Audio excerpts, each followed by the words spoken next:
بسم اللہ الرحمن الرحیم۔ میرے پیارے بھائیوں اور بہنوں، الحمدللہ پچھلی ویڈیو میں ہم نے جنات کے بارے میں کچھ ضروری باتیں جانی تھیں۔ ہم نے جانا کہ جنات کا وجود حق ہے، اور یہ بھی جانا کہ اللہ تعالیٰ نے جنات کو انسانوں سے پہلے پیدا کیا۔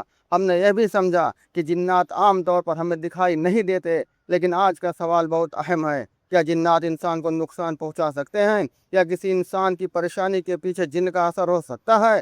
اور کیا جب کوئی انسان بیمار ہو جائے تو ہر بار یہ کہنا صحیح ہے کہ اس پر جن کا اثر ہے؟ نہیں بھائیو، ان باتوں کو ہم اپنی طرف سے نہیں کہیں گے۔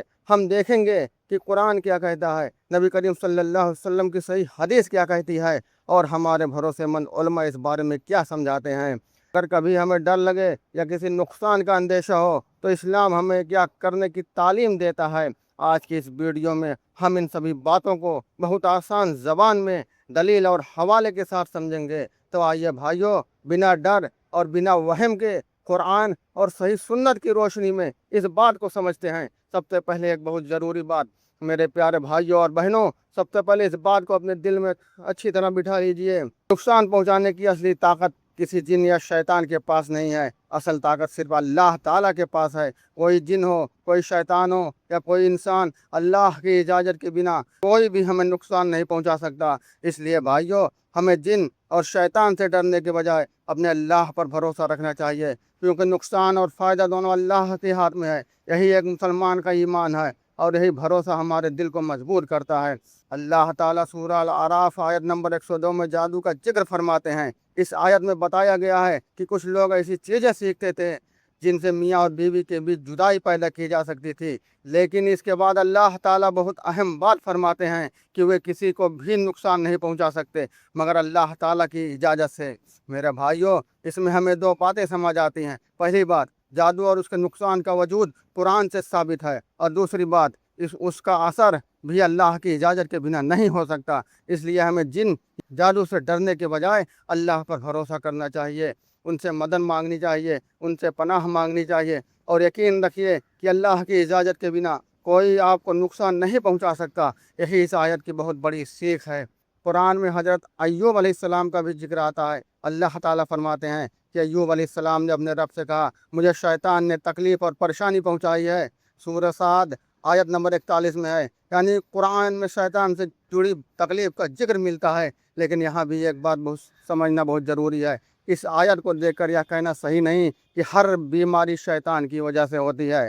نہیں بھائیو، قرآن نے ہر بیماری کو جن یا شیطان سے نہیں جوڑا۔ حضرت ایوب علیہ السلام کا معاملہ ایک خاص آزمائش کا معاملہ تھا۔ اس لیے اگر کسی انسان کو بخار ہے، درد ہے، کمزوری ہے یا کوئی دوسری بیماری ہے تو بنا دلیل کے کہنا کہ تمہیں جن نے بیمار کیا ہے صحیح طریقہ نہیں ہے، کیونکہ ہر بیماری کا کارن جن یا شیطان نہیں ہوتا۔ حضرت ایوب علیہ السلام کا معاملہ ایک خاص آزمائش اور امتحان کا معاملہ تھا۔ اس لیے میرے پیارے بھائیوں، کسی کی بیماری دیکھ کر بنا دلیل کے جن یا شیطان کا نام نہیں لینا چاہیے۔ بیماری ہو تو علاج بھی کرائیے، ڈاکٹر سے صلاح بھی لیجیے، اور ساتھ ساتھ اللہ سے دعا بھی کیجیے۔ یاد رکھیے، مسلمان ڈر کے وہم کے پیچھے نہیں چلتا، وہ دلیل، علاج اور اللہ پر بھروسے کے ساتھ چلتا ہے۔ کیا ہر بیماری جن کی وجہ سے ہوتی ہے؟ بالکل نہیں۔ میرے پیارے بھائیوں، یہ بات بہت اچھی طرح سمجھ لیجئے۔ اگر کسی کو بیماری ہو گئی تو سب سے پہلے اس کے ظاہری اور میڈیکل کارن بھی دیکھے جائیں گے۔ ڈاکٹر سے جانچ کرانی ہوگی، علاج لینا ہوگا، دوا لینی ہوگی، اور ساتھ ساتھ اللہ سے دعا بھی کرنی ہوگی۔ رسول اللہ صلی اللہ علیہ وسلم نے علاج کرنے کی بھی تعلیم دی۔ صحیح بخاری میں حضرت ابو ہریرہ رضی اللہ تعالیٰ عنہ سے روایت ہے کہ نبی کریم صلی اللہ علیہ وسلم نے فرمایا، اللہ نے ایسی کوئی بیماری نہیں اتاری جس کے لیے علاج نہ بنایا ہو۔ تو اسلام ہمیں یہ نہیں سکھاتا کہ بیمار پڑو تو ڈاکٹر کے پاس مت جاؤ، بس ہر چیز کو جن سمجھو۔ نہیں، علاج بھی کریں گے، دعا بھی کریں گے، اور سب سے بڑھ کر اللہ پر بھروسہ بھی کریں گے۔ یہی ایک مسلمان کا سنتلت طریقہ ہے۔ اور یاد رکھیے، دوا علاج کا ذریعہ ہے، لیکن شفا دینے والا ہمارا اللہ ہی ہے۔ اب ذرا رقیہ کے بارے میں سمجھیے۔ میرے پیارے بھائیوں اور بہنوں، اگر کسی انسان کو ڈر ہو، نظر کا معاملہ ہو یا کسی طرح کی پریشانی اور تکلیف ہو تو اسلام نے ہمیں شرعی رقیہ کا راستہ بھی بتایا ہے۔ اب سوال ہے، رقیہ کیا ہوتی ہے؟ رقیہ کا مطلب کیا ہے؟ قرآن کی آیتیں اور نبی کریم صلی اللہ علیہ وسلم سے ثابت دعائیں پڑھ کر اللہ سے مدد اور شفا مانگنا۔ یعنی ہم کسی جن سے مدد نہیں مانگیں گے، کسی انسان کو غیبی طاقت والا نہیں سمجھتے،